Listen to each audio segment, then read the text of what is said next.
Slick back. No, slick back. That's what I said. Slick back. No, nigga, I'm a pimp named Slick back. Pimp named Slick back. Pimp named, pimp named, pimp named Slick back. Nigga, are you deaf? I'm a pimp named Slick. Kita masuk pada bagian yang pertama, yaitu A. Pengertian makalah. Makalah adalah karya tulis yang memuat pemikiran tentang suatu masalah atau topik tertentu yang ditulis secara sistematis, objektif, dan runtut dengan disertai analisis yang logis. Makalah ini ditulis untuk memenuhi tugas struktur yang diberikan oleh dosen atau ditulis atas inisiatif sendiri untuk disajikan dalam forum ilmiah. Makalah, paper book, review, anotasi, bibliografi, dan sejenisnya pada umumnya adalah sebuah tugas yang terstruktur yang disajikan, diberikan oleh dosen atau pembimbing dalam mata kuliah tertentu yang bertujuan untuk melatih mahasiswa bisa mengambil poin pokok dari subbab pembahasan dalam mata kuliah tertentu. Susunannya pun tergantung pada permintaan dosen ataupun pembimbing. Pembahasan atau isi dan penutup atau simpulan secara umum, makalah yang baik atau berkualitas tinggi memiliki ciri umum sebagai berikut, yaitu yang pertama, akurat dan menyeluruh atau komprehensif. Yang kedua, memiliki sumber intonasi yang baik. Nah, yang ketiga, seimbang. Yang keempat, kreatif. Dan yang kelima, secara teknis penulisannya benar. Dan yang keenam, tertata dengan baik. Jenis-jenis makalah meliputi yang pertama, jenis makalah berdasarkan sumbernya. Berdasarkan sumbernya, makalah yang disusun berupa hasil kajian, kepustakaan maupun kajian lapangan. A. Makalah hasil kajian kepustakaan. B. Makalah hasil kajian lapangan atau laporan penelitian lapangan. Selanjutnya yang kedua, jenis makalah berdasarkan isi kajiannya, yaitu meliputi makalah biasa atau common paper. Yang kedua, makalah posisi atau position. Selanjutnya kita masuk pada bagian B, yaitu sistematika pembuatan makalah untuk mendukung terhadap penyusunan makalah baik sederhana dan mudah, namun tidak melupakan ketentuan-ketentuan yang berlaku. Maka, makalah dapat disesuaikan dengan sistematika sebagai berikut. Yang pertama, yaitu halaman sampul atau cover. Yang kedua, kata pengantar. Yang ketiga, daftar isi. Yang keempat, bab 1 atau pendahuluan. Itu meliputi A. Latar belakang. Latar belakang berisi deskripsi tentang fenomena atau informasi yang berhubungan dengan topik atau latar belakang empiris dan hasil telaah pustaka yang relevan dengan penelitian atau latar belakang teoretis. Berikutnya yang B, rumusan masalah atau ruang lingkup.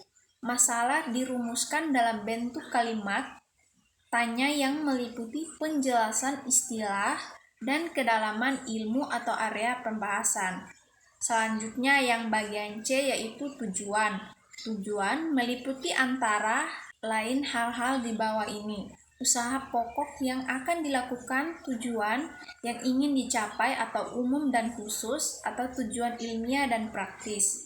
Ungkapan tentang rencana hasil yang akan diperoleh. Selanjutnya yang kelima, bab 2, yaitu berisi pembahasan. Selanjutnya yang 6, bab 3 penutup. Nah, bab 3 penutup itu berisi kesimpulan dan saran serta daftar pustaka atau daftar rujukan. Kita masuk pada bagian C, yaitu pengertian artikel. Artikel adalah suatu karya tulis dengan panjang tertentu yang berisi gagasan atau fakta yang dapat membujuk, meyakinkan, mendidik, dan menghibur pembacanya, serta dipublikasikan ke suatu media atau buletin, majalah, koran, website, media sosial, dan lainnya. Ada juga yang menyebutkan arti artikel adalah suatu karangan berupa esai yang isinya menyampaikan ide-ide atau fakta secara objektif di mana tujuannya untuk meyakinkan, membujuk, dan menghibur pembacanya.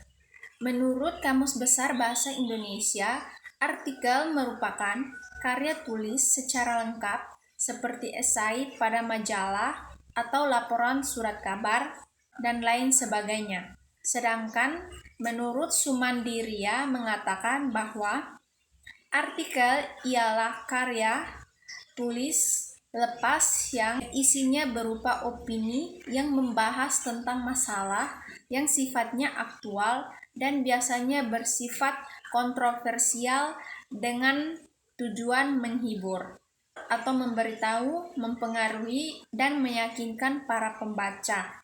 Sedangkan menurut Sugeng dalam Rujakat tahun 2023, Wolseley mengungkapkan artikel adalah karangan tertulis yang panjangnya tak tentu, bertujuan menyampaikan gagasan dan fakta dengan maksud meyakinkan, mendidik, atau menghibur.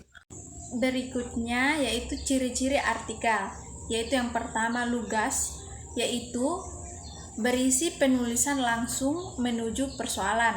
Nah, selanjutnya yang kedua logis, yaitu segala keterangan yang dipaparkan memiliki dasar dan alasan yang logis atau masuk akal dan dapat diuji kebenarannya. Selanjutnya yang C, yang ketiga, tuntas, yaitu masalah dikupas secara mendalam. Selanjutnya yang keempat, objektif, yaitu keterangan yang disajikan sesuai dengan data dan fakta yang ada. Selanjutnya yang kelima, jelas dan padat, yaitu keterangan yang dikemukakan dapat dipahami pembaca dan tidak bertele-tele. Selanjutnya yang keenam, tidak melibatkan emosi berlebihan seperti rasa haru, marah, benci, atau kagum yang diungkapkan secara berlebihan. Selanjutnya yang ketujuh, terbuka dan tidak egois, yaitu menerima kemungkinan pendapat baru dan tidak merasa diri paling benar. Selanjutnya yang kedelapan, memperhatikan bahasa baku dan mengikuti kaidah tanda baca yang diakui.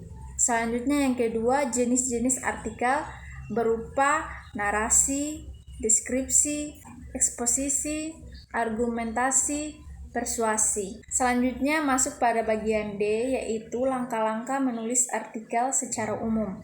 Secara garis besar, langkah-langkah menulis artikel dapat kita bagi menjadi 5 poin penting. Berikutnya yaitu yang pertama, tentukan tema. Yang kedua, tetapkan tujuan penulisan. Yang ketiga, rumuskan ide pokok atau masalah. Yang keempat, kembangkan tema dan pembahasan.